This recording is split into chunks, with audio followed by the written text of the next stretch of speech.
ragga bidaarta leh ee doonaya inay timaha beertaan ayaa sanadihii dambe soo kordhayay. Muqdisho ayaa ka mid ah magaalooyinka laga dareemay baahida loo qabo xarumaha timaha lagu beero si looga maarmo in dalka dibaddiisa loo aado timo beeris. Waxaa iminka magaalada laga hirgeliyey cisbitaalka Safa oo ah xarun lagu daweeyo timaha laguna beero. Xafladda daahfurka xaruntaasi ayaa maanta lagu qabtay Muqdisho. Dhaqaatiir ajaanib ah, dhaqaatiir Soomaali ah, dhalinyaro iyo mas'uuliyiinta cisbitaalka Safa ayaa ka qayb galay daahfurka xaruntan.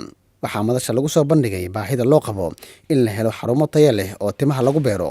Dr. Cadnaan Cabdi, maamulaha xarunta beerista timaha ee Safa, ayaa ka hadlay xaruntan ay hirgeliyeen iyo waxa sababa bidaarta. Haddii aan guda galo muhiimadda ay leedahay, waxaa waaye dhalinyarada inta badan waxay ka cawdaan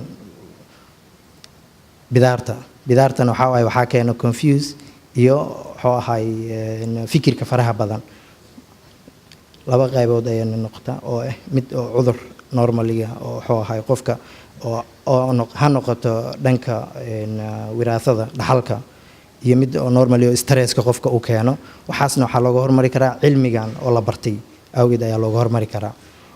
waxaana idinkeena dhaqaatiir ku takhasustay khibrad dheerna u leh wadamo kala duwan hadeertaan oo ka qayb galo u kala goosho Qatar, Kuwait, Imaaraat, Sacuudi Carabiya, Kenya, ilaa kuma darnaaday Sweden, Germany iyo wadamo kale. Ali Xaliil oo ah dhakhtarka sameynaya timo beerista oo u dhashay dalka Turkiga ayaa ka sheekeeyay qaabka timaha loo beero. Saç ekim teknikleri eskiden bir parça arkadan alıyorduk. O parçaları bölüştürüyorduk. marka hore tinta waxaan sameyn jirnay abuurka tinta qaybta dambe ayaa waxaan ka soo qaadan jirnay qayb kamid ah waana qaybin jirnay. O parçaları böldükten sonra makrogreft, sonra mikrogreft yapıyorduk.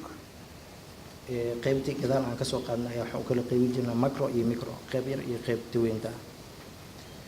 Tabii mikrogreft o saç kökü, yani saç bir greftin içinde 2 tane saç ya da 3 tane saç olabilir. Bazen 4 tane saç da olabilir.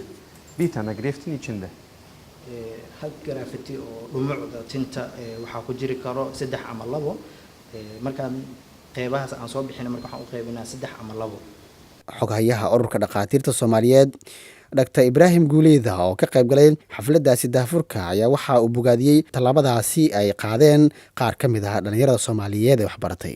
markay wax bartaan ama ha noqdaan fildiga caafimaadka ama fildiga kale labadaba waxay ku talagalaan qofka inuu shaqo raadsiyo meel uu shaqeeyo laakiin kama fakara in uu hal abuur sameeyo.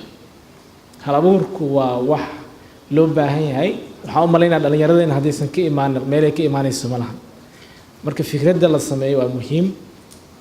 weliba wixii la bilaabo aad bilowdid oo adiga initiative-kaaga ah waa ka guulgaaraysa hadduu ilaahay idmo inaad ku dadaasho waaye. marka waxaan rabaa dhaqaatiirta inaan uga mahad celiyo barnaamijka ay sameeyeen ama innovationka ay la imaadeen.